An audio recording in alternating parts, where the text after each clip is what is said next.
Hi, I'm Joni Patry, and welcome to my YouTube channel. Well, today I want to talk about what's in store for 2026 for the sign of Sagittarius. So I am going to be talking about the sidereal Vedic placements, and if you don't know your Vedic placements, you're going to have to find them out. Vedic sidereal, that is, because these sidereal placements are different than the Western tropical. So if you don't know them, you can go to my website, galacticcenter.org, because I have a free chart calculator.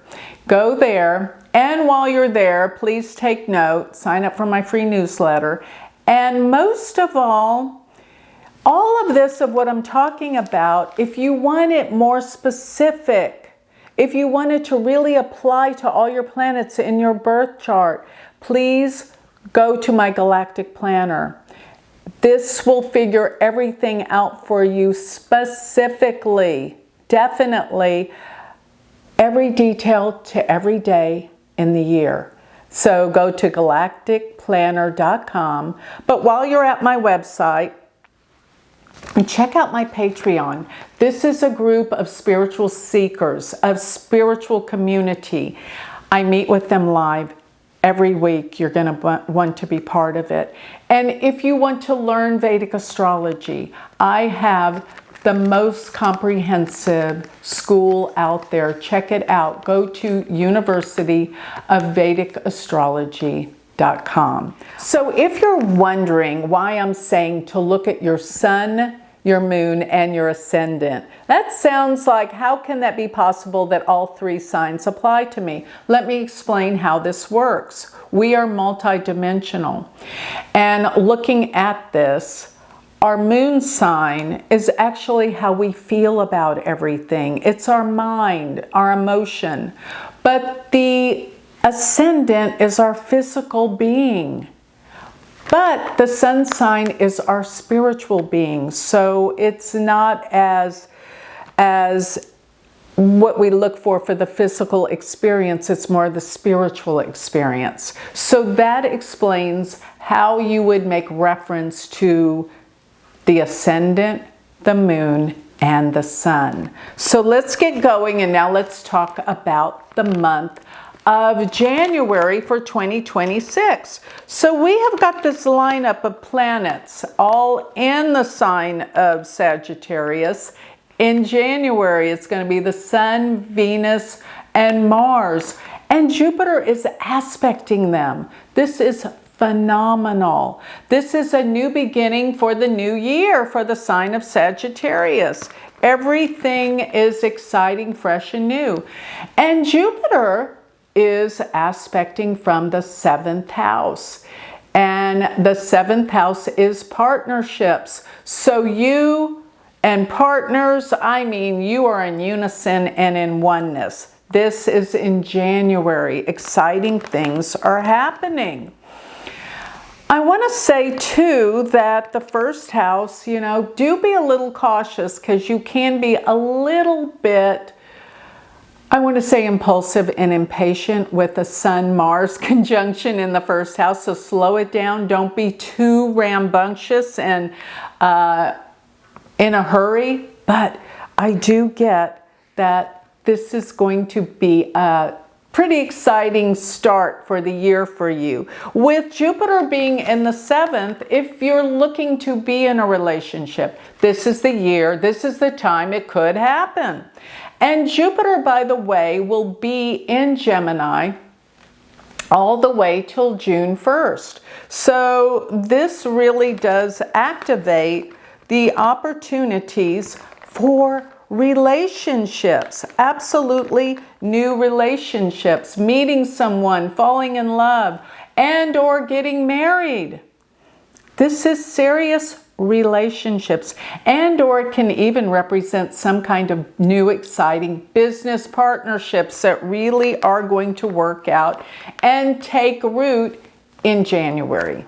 All right, so let's talk about February, because February, these planets are going to inch over to the next sign of Capricorn, which is going to be in your second house, which is the house of finances and money. But I will say this Mars Sun can mean you could be impulsive, impatient, impulsive with spending. Be careful not to overspend too quickly and take it easy.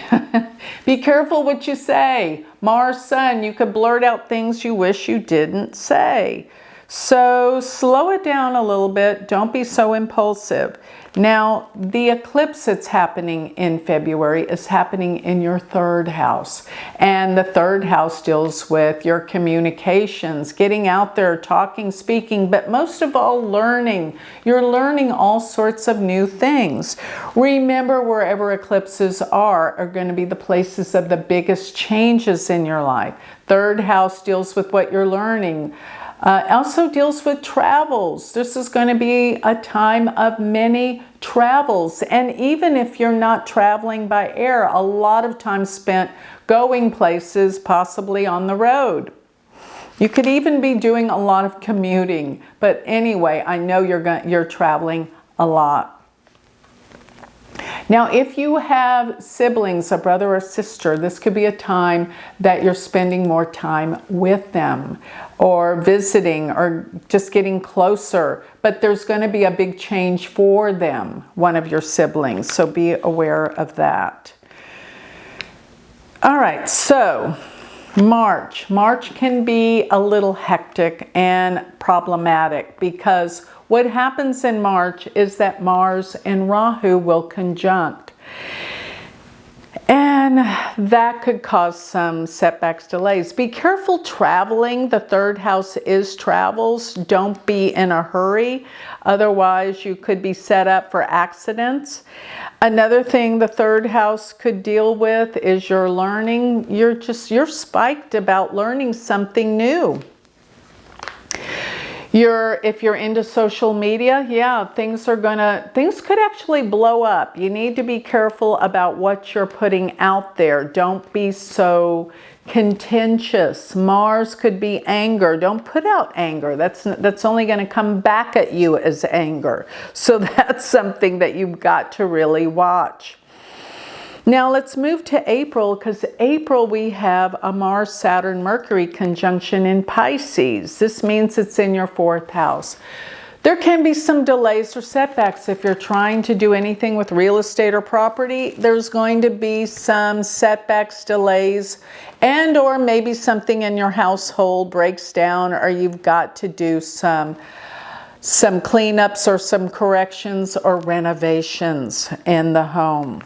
And it will be a bit frustrating, I got to admit, because Saturn Mars represents delays and setbacks and problems. If your mother's still around, pay attention. She could have some problems.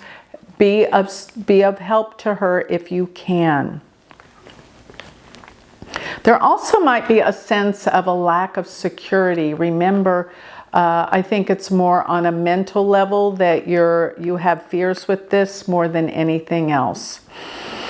Now, the end of May is going to be where this lovely Saraswati yoga takes place in your seventh house. That'll be when Jupiter, Venus, and Mercury come together.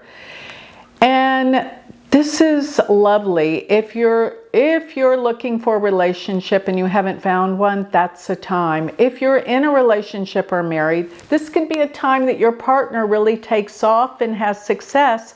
Or this could be when your relationship really comes together in a beautiful way. It's a lovely, lovely time for marriage, relationships, and partners.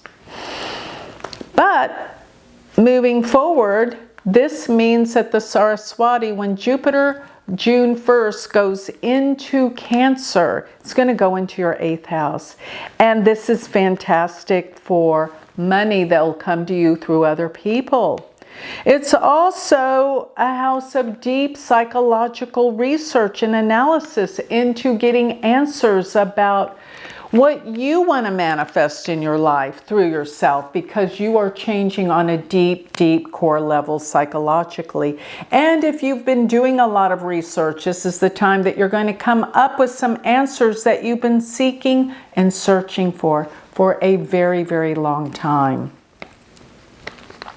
But I think it can deal a lot with money that will come. If you're looking for investors of any kind, this could be the time that they will pan out, come through. So August is a time that everyone's going to be upset, I think, in the world.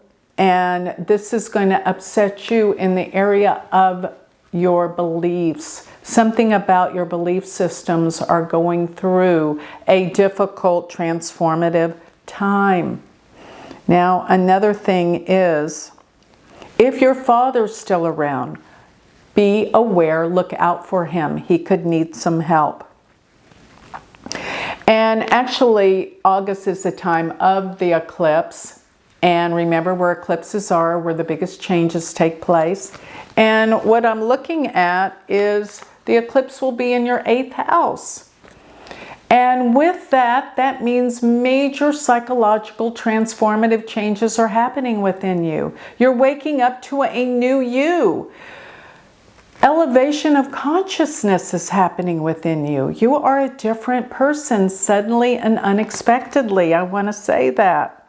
So come November, around mid-November, it's going to be where Jupiter goes into Leo. And that means it's going to go into your 9th house with Mars and Ketu. And that's really a big transitional change spiritually. Spiritually, the way you view the world, your belief systems are transforming incredibly. Incredibly so. This is unbelievable. You will be on a different spiritual level, believing and knowing things you've never known before. You will be learning new things you've never known before, and this will up your spiritual knowledge, your sense of self, and sense of reality in the world. And this could deeply affect your father too. If he's still around, that is. Okay? Also, this would start a time of travels, of searching and seeking, really searching for answers too. But physical travel as well as mental travels, if I could say.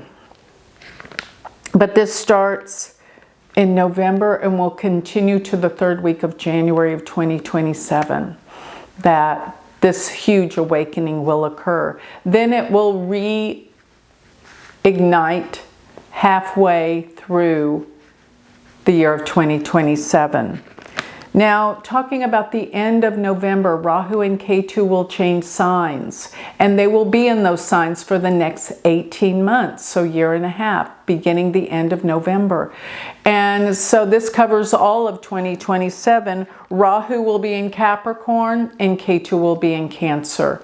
And this means they're going to be in your 2nd and 8th houses, which tells me money will be coming to you. Lots money, but it will be coming through your own efforts, not through others, through your own efforts. But the whole focus will be around family, money, and I want to say deep spiritual search that will ignite around the end of the year and follow through into the year of 2027. So with that, I think I'll close. If you would like more information on me, you can always go to my website, which is galacticcenter.org. And remember, if you want to learn Vedic astrology, go to my university website, which is universityofvedicastrology.com. Thank you.